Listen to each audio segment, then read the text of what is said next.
Sorry po. Ay!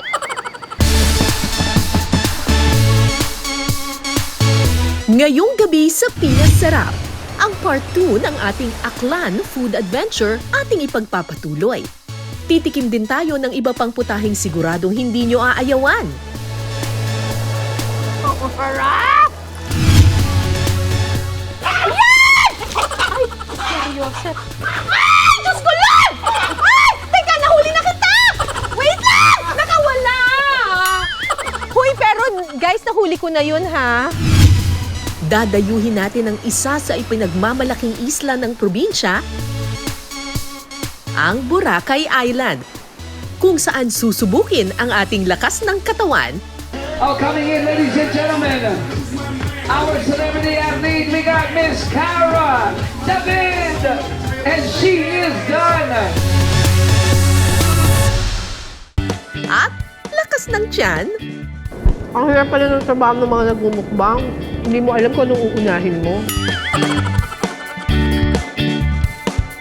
sabay-sabay nating tikman ang ipinagmamalaking pagkain ng Aklan. Sarap, ha?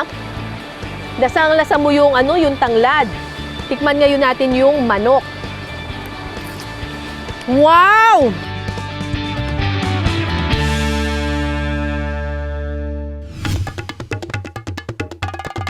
Ang probinsya ng Aklan ay sagana sa yaman ng dagat, bundok at mga mangroves.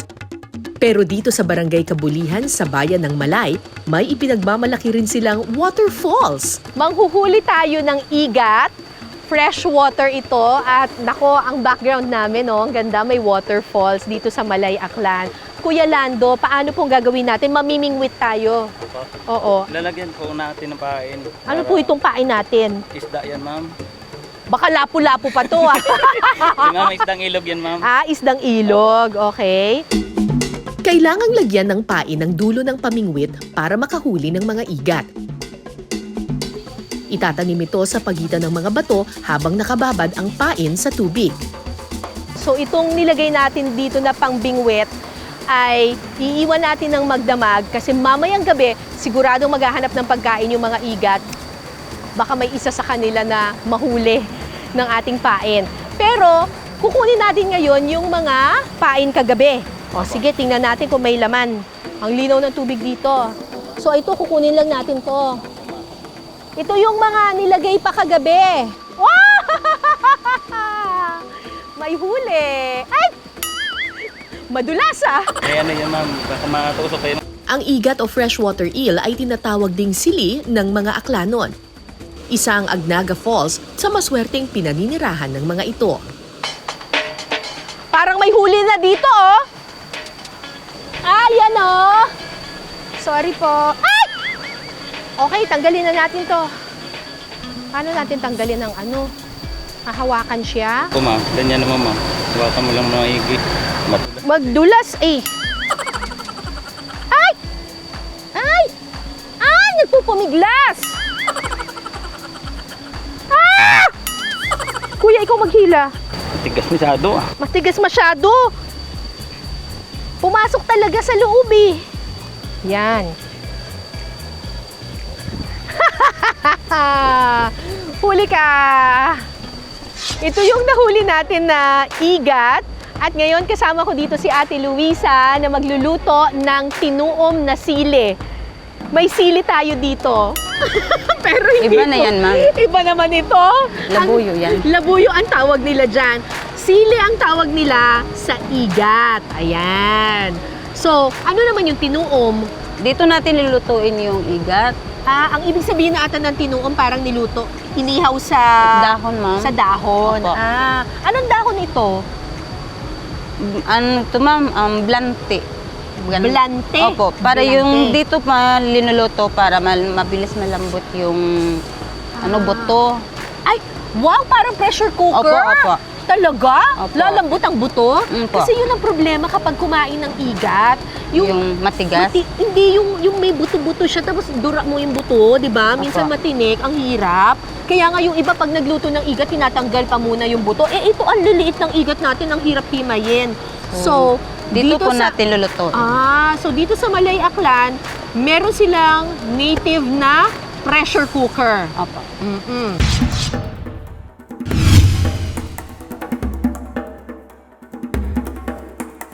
Una-munang pagpapatung-patungin ng mga dahon ng blante at payaw. Saka ilalagay ang dahon ng batuan. Hindi po kayo pamilyar sa batuan. Ito po yung siya, oh. Yan po, yung bunga na po Ayan, yung dahon ito yung pa lang bunga ito. ng batuan. Pag Opo. nagawi po kayo sa may bandang Visayas, yung mga probinsya sa Visayas, ang kanilang sinigang, ang sarap. Kasi ang pampaasim nila, batuan. Parang maasim din yan siya, pero may fruity, sweet flavor. Basta masarap ang batuan. Pero dito, dahon ng batuan ang gagamitin Opo. natin. Sunod na ilalagay ang igat. Saka lalagyan ng asin, sibuyas at luya. Tapos, Ito na po.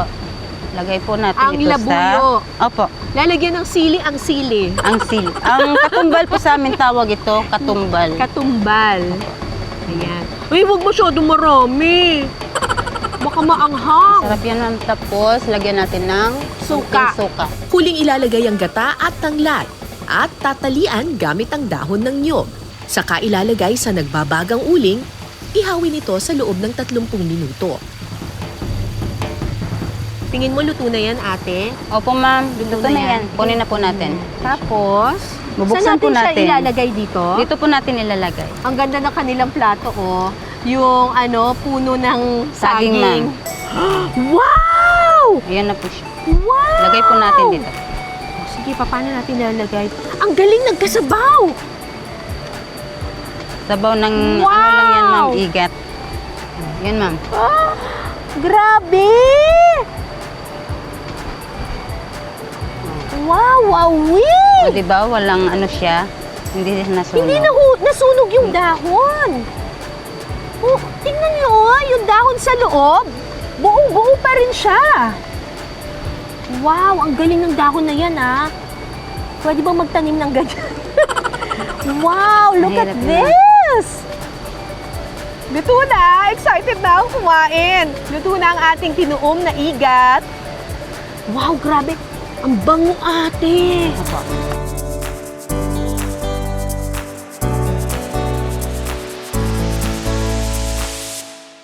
Ayan, tikman na natin to. Actually, mahilig ako sa igat, pero ang nakakainis minsan sa igat, yung ang dami niyang tinik na maliliit. Pero sabi nila dito, parang pressure cooker daw itong kanilang magic dahon. Harap! Ang sarap, panalo! Panalo! Tapos yung maliliit na mga buto-buto, wala na. Parang na-pressure cooker na nga siya. Ang sarap ng flavor, may gata na may suka. Para siyang paksiw na ginataan. Ang sarap naman ito. Wow, ito na ang bago kong favorite na pagluluto ng igat. Sarap! Ilang beses na kaming nag-feature ng mga native na manok dito sa Pinasarap. Ay! Wait lang. Oh, sorry, baby. Oh my gosh. Ilang beses na rin ako nang huli, pero dito sa Malay, Aklan, may kakaiba silang paraan ng panghuhuli nitong mga native na manok na ito. Ayan, oh. Tingnan mo yung mga native na manok, oh. Parang ready na daw silang itinola. Kasama ko dito si Kuya Jun. Paano natin huhulihin? Ito po ma'am yung PC na gagamitin natin. Ang paraan na ito ng panghuhuli ng native na manok ay tinatawag ng mga Aklano na Kiswan Eat PC o ibig sabihin, bitag na gawa sa PC. Ginagawa ito dahil karaniwang gumagala-gala lang ang mga native na manok sa kanilang mga bakuran. Hindi sila nakakulong. Lagay po natin sila dito. Ito. Yan. Tapos, Lagyan po natin ng Bato. sa gilid. para saan yung bato? Kasi pag hinila mo ito ma'am, ito yung parang maglalak. Yan. Kasi pag wala po ito, Oo. hindi yung maglalak. Parang titigas ba siya? Ah, talaga? Yun. Para mabilis siyang maglak sa paa ng manok. Okay. Tapos, anong gagawin ngayon natin? Magtatago tayo dito. Naku, nakita tayo ng mga manok. Alam na ata nila eh. Ayun o, lumalayo na sila oh. Tapos, ayan na sila. Lalagyan So, ko natin- aabangan ko lang. Ayan, ma'am. Susubukan ko namang manghuli. Sana may makuha tayo. Nakakaba pala to. Sige na, pakakawalan ko naman kayo. Makahuli lang. Pasok na! Sila pumapasok. Hindi pa. Wala pa siya doon eh. Ayun, Ayan, ma'am. yan. Pumasok na. Ay! Diyos ko lang! Ay! Teka, nahuli na kita! Wait lang! Nakawala! Huy, pero guys, nahuli ko na yun, ha? Ano ba nangyari? Huy, nahuli ko na siya. Dapat ano, ma'am, dapat pinigilan natin. Ha? Hindi, pero hinila ko siya ng hinila tapos nakawala siya. Bilis talaga. Ay! Diyos ko lang! Ay! Teka, nahuli na kita! Wait lang! Nakawala! Naku, parang naano na nila. Nagchismisa na sila. Ika nga nila, try and try until you succeed. Isa pang ang subok.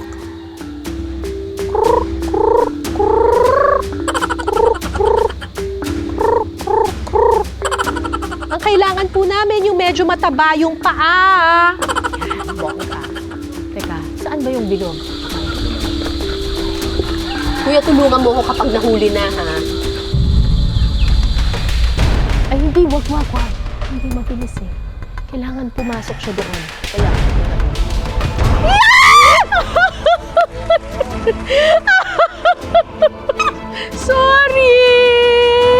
Sorry, papakawalan naman kita.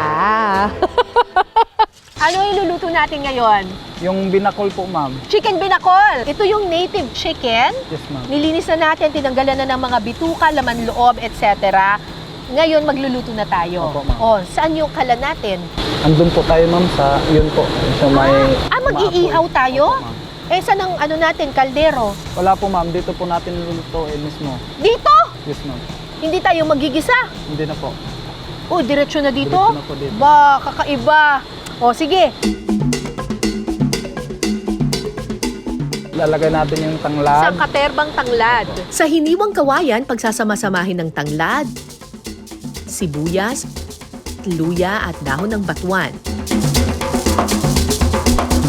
Saka ilalagay ang native na manok. Di ba pag nagluto ng native na manok, kailangan matagal pinapalambot? Ilalambot ba yan siya dito sa kawayan? Mga ano po ito, ma'am, mga po, 1 oras at kalahati. 1 oras at kalahati, okay. Huling ilalagay ang asin bilang pampalasa. Ay, hindi natin lalagyan ng gata Wala na pong gata. or niyog? Wala po, ma'am. Wala, ganyan lang talaga. Bali, yung katas lang po nito ng kawayan. Yung katas ng kawayan Opo. ang magpapalasa na Opo, rin. Okay. Tatakpan ba natin Tapos to? tatakpan natin ng dahon ng saging. Lahat yan? Opo, ma'am. Ano to? Maghahalo na yan siya ng kusa? Opo, ma'am. Okay. Kasi pag naluto po yan, nag-ano naman yung manok. So, meron na tayong tanglad, meron pang dahon ng saging, meron pang kawayan. Lahat yon ay nakakapagpadagdag sa flavor ng ating chicken binakol. Yan. Ngayon, Doon po natin lalagay sa... lulutuin na natin to ng 1.5 oras. Saan natin? Ikaw Dito na po natin maglagay. lalagay, ma'am. Tapatong po natin dito. Ang paganyan. Maluluto yan. Tapos ano, ikot-ikutin pa natin? Ikutin natin. At pag nasunog na yung dito. Yung dito, nasunog, kabila naman. kabila naman po. Wow! Ito na ba yung naluto na? Opo. Tapos lagay po natin dito, ma'am. Dahil lalagay natin dito. Uy! Ay, Yun naman po yun. nagkaroon ng sabaw? Hindi naman natin nilagyan ng Yun tubig nga. ah. Bakit biglang may sabaw? Yung tubig niyan, ma'am, ng ano, ng kawayan. Galing sa mismo. kawayan? Yung tubig ng mismo. kawayan? Wow! Ito, tatanggalin na natin to. Tanggalin na lang, ma'am. Yung tanglad. Yung tanglad. Excited na ako. Chicken binakol!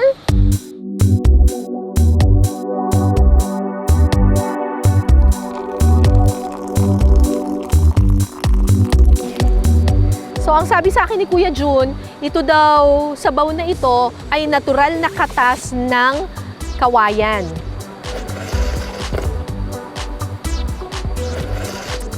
Uy!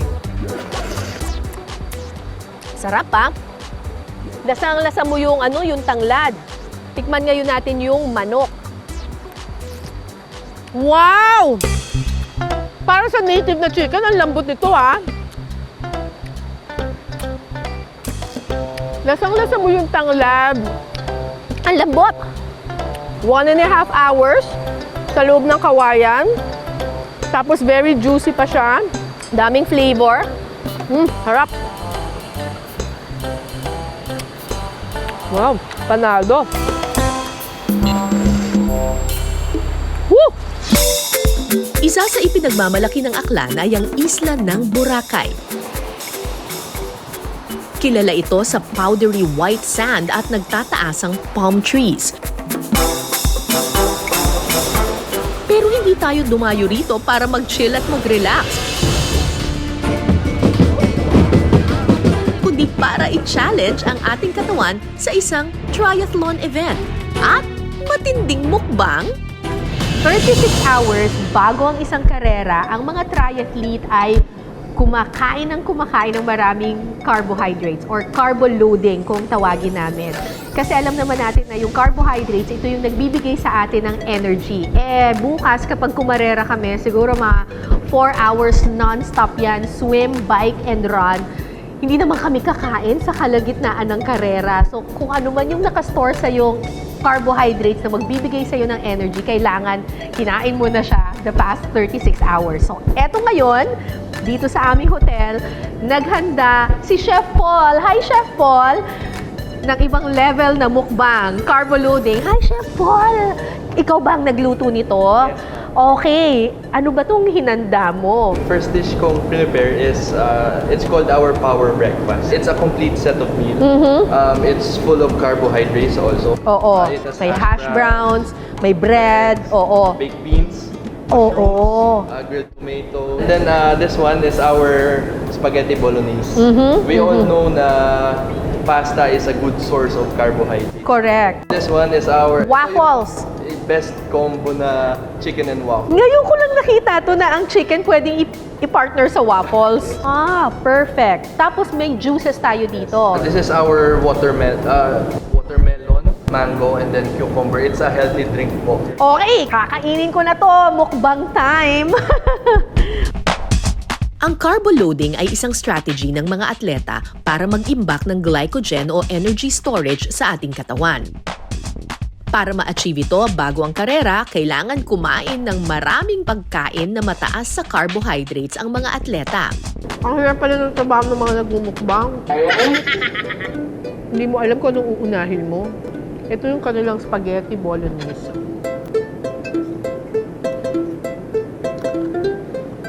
Ay, ang sarap. Ang sarap nito. Saktong-sakto yung pagkakaluto ng pasta al dente. Sarap. Ito naman daw yung kanilang garlic bread na may sampagita.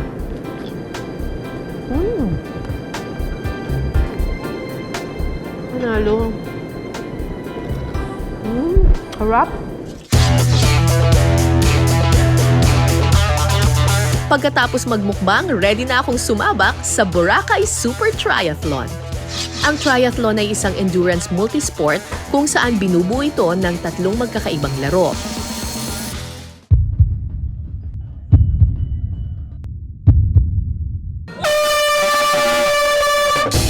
Nagsisimula ang karera sa swimming o paglangoy.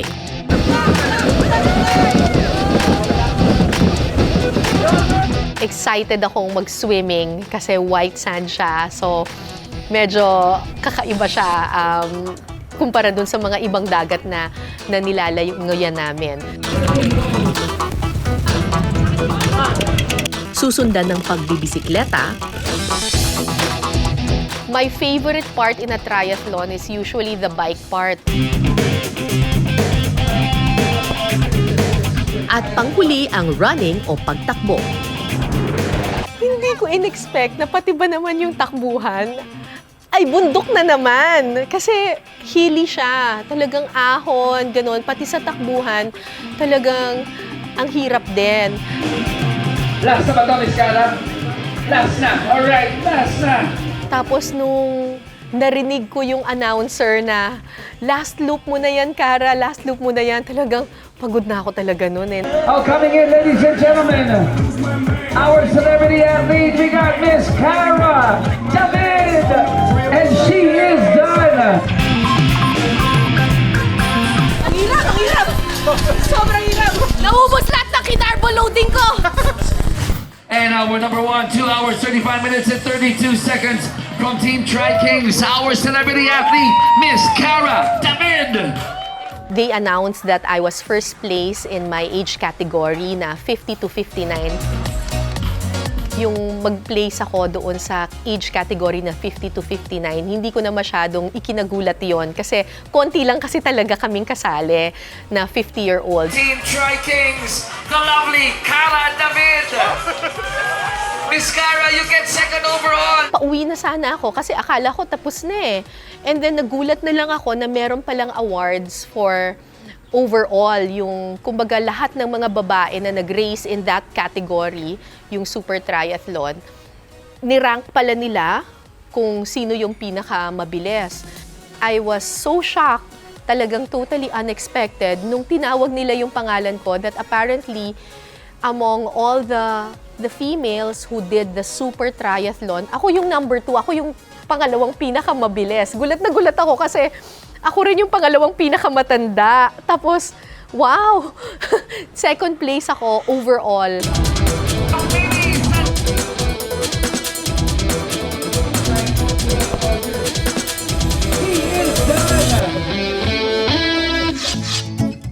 Mula Boracay, puntahan naman natin ang bayan ng Tangalan sa Aklan para maghukay ng susunod nating lulutuin, ang ubod ng nipa. Ang umpisa nito kasi gawin natin ay maghukay muna tayo. Hukayin muna tayo gaya nito. At palalim-palalim at hasta makukuha natin yung buong puno ng nipa para makuha natin ng buo. Pinakalaman niya, tawag dito sa amin yan, ubod eh. Sa pagkuha ng ubod ng nipa, kailangan munang maghukay hanggang maabot ang pinakadulong parte ng puno. Saka ito iaalog para mas mabilis mahila ang ugat nito. Para makuha ang ubod o nakakaing parte ng puno ng nipa, kailangan muna itong hugasan at saka tatapyasin hanggang sa matira ang pinakaubod nito. Ma'am Cara, ito na ang aming ubod na nakuha na pwede nyo nang lutuin ngayon.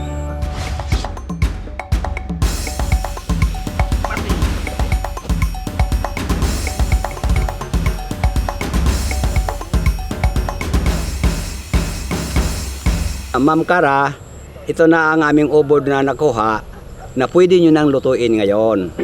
Sa pagpapatuloy ng ating Aklan Food Adventure, ang gulay na makukuha sa ilalim ng lupa, ano kaya ang lasa? Maraming iba't ibang uri ng palm tree na matatagpuan sa Southeast Asia, pati dito syempre sa Pilipinas. May isang uri ng palm tree na kung tawagin ay nipa palm. Nipa, alam niyo na kung ano yung nipa, di ba? Nipa hut. So, ito yung usually ginagamit pambubong ng mga bahay kubo. Pero, alam niyo ba na yung nipa palm ay meron pang iba't ibang gamit, pati sa pagkain. Kasama ko dito si Ate Sol mula sa Tangalan, Aklan. Yon. Sila, ang ginagawa nila doon sa kanilang nipa palm ay kinakain ninyo yung ubod.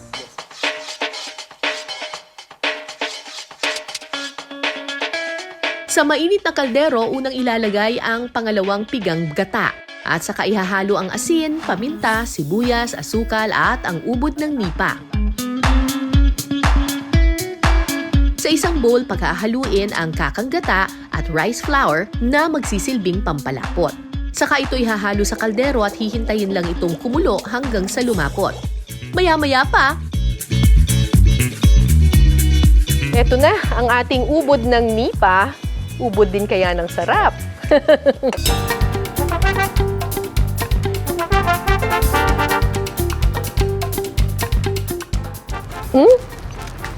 Ang sarap. May konting pait pa rin yung mismong ubod, pero yung sauce niya masarap. Para siyang ginataang langka, pero may tamis siya ng konti. So, hindi mo alam kung ulam ba siya or or dessert. So malinamnam yung sauce, gawa ng gata, tas meron siyang konting tamis. Tapos kapag kinain mo yung mismong ubod, may konting pait. Ngayon lang ako nakatikim ng ganito. Kakaiba siya.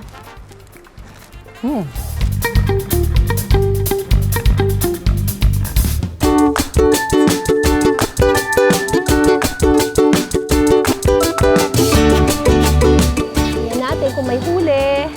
Wow! May huli! Ay! Bukod sa malaparaisong ganda ng Boracay, may iba pang ipinagmamalaki ang probinsya ng Aklan. Hindi nakuha. Wow, parang pressure cooker. Opo. Sagana rin sila sa mga yaman ng kalikasan mula sa ilog, waterfalls at mangroves. Ayan, ang kabay. Kamasipit ka, ate. Yun. Kala nyo, Hanggang sa susunod nating salo-salo, Harap. ako po si Cara David. Ito ang Pinas Sarap. Ay, Mario Joseph.